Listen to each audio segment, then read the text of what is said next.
प्रिय भावकों, जय श्री कृष्णा। आज मैं आपको इस शरीर के बारे में जानकारी दे रहा हूँ। ये हमारा शरीर है, 5 तत्वों से बना है।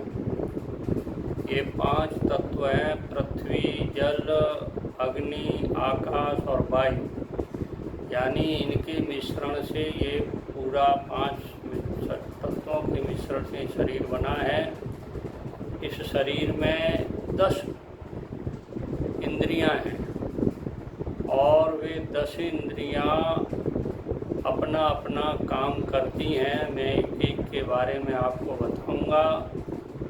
5 तो ज्ञानेंद्रियां हैं, 5 कर्मेंद्रियां हैं। देखिए, पहले 5 ज्ञानेंद्रियों के बारे में आपको जानकारी देना चाहता हूँ। इन इंद्रियों के द्वारा ही हम स्वस्थ रहते हैं, इन इंद्रियों के द्वारा ही हम बीमार पड़ जाते हैं, इन इंद्रियों के कारण ही हम दुख भोगते हैं और इन इंद्रियों के कारण ही सुख भोगते हैं। देखिए, ज्ञानेंद्रियाँ 5 होती हैं। सबसे पहले श्रवण इंद्रियाँ। श्रवण इंद्रियाँ कहते हैं कानों को। कानों के जो देवता हैं वो दिशाएं हैं, यानी चारों तरफ से जो बातें आती हमारे कान में, उनको सुनकर के हम सुखी और दुखी होते हैं। अच्छी कोई बात आती है तो खुश हो जाते हैं और कोई बुरी बात सुनते हैं तो दुखी हो जाते हैं। तो इनके जो देवता हैं ये हमारे कानों के इंद्रियों में बैठे हैं और जैसे कोई विषय आएगा ये दरवाजे खोल देते हैं और वो विषय हमारे अंदर घुस जाता है, प्रवेश कर जाता है। दूसरा है नेत्र। नेत्र के देवता है सूर्य। तो सूर्य जो ये आँखों में, अगर सूर्य नहीं हो तो आँखों से दिखाई नहीं देगा।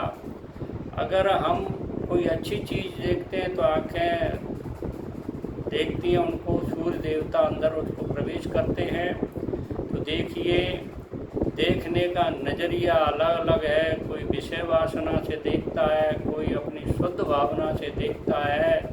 इसलिए ये जो सूर्य देवता हमारे विषयों को आँखों के द्वारा हमारे मन में प्रवेश कराता है। नंबर 3 है नासिका, नाक।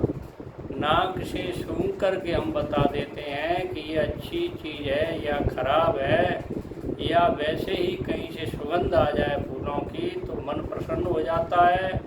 अगर कहीं नाले की और गैस की कोई बदबू आ जाए तो मन अप्रसन्न हो जाता है। इसके देवता हैं अश्विनी कुमार। नासिका के देवता अश्विनी कुमार हैं। और इसी तरह से रसना। रसना कहते हैं जीव। तो जीव का जो देवता है वो वरुण देवता है। वरुण पानी का स्वामी है और जीव, अगर अच्छा भोजन बन रहा हो तो जीव में पानी आ जाता है। और जो मैंने कई लोगों को देखा है चाट खाते हुए तो उनके मुंह में पानी आता रहता है। तो देखिए, इसके वरुण देवता है। अच्छा खाने की आदत होगी तो बीमारियां पाल लोगे। शुगर है, बीपी है, डायबिटीज, मलोक तरह तरह के हैं, पित्त हैं, इस तरह की। तो इनको, रसना को काबू में रखना है वरुण देवता के द्वारा। अब 5वां है त्वगेंद्रियाँ। त्वगेंद्रियाँ कहते हैं त्वचा को। देखिए, गर्मी लग रही है, पसीना आ रहा है, उस समय थोड़ी सी हवा चल जाए तो आनंद आ जाता है। अरे साहब, प्राण बच गए। कूलर की ठंडी हवा में बैठते हैं, एसी की ठंडी हवा में बैठते हैं तो ये हम त्वचा से अनुभव करते हैं। इसके देवता हैं वायु। वायु के द्वारा हम इन इंद्रियों का सदुपयोग करते हैं। शेष बात कर्म इंद्रियों की आपको कल बताई जाएंगी। इन इंद्रियों के संयम से हम अपने जीवन को सुधार सकते हैं। इनका अगर हम दुरुपयोग करते हैं, कहीं गलत जगह पर इस्तेमाल करते हैं इंद्रियों का, तो हमें पीड़ा होती है और उसका खामियाजा हमें आगामी समय में भुगतना पड़ता है। हमारे चैनल को सब्सक्राइब करिए, लाइक करिए, शेयर करिए ताकि आपको शास्त्रों में से ढूंढ ढूंढ करके ऐसी जानकारियाँ दे सकूं। जय श्री कृष्ण।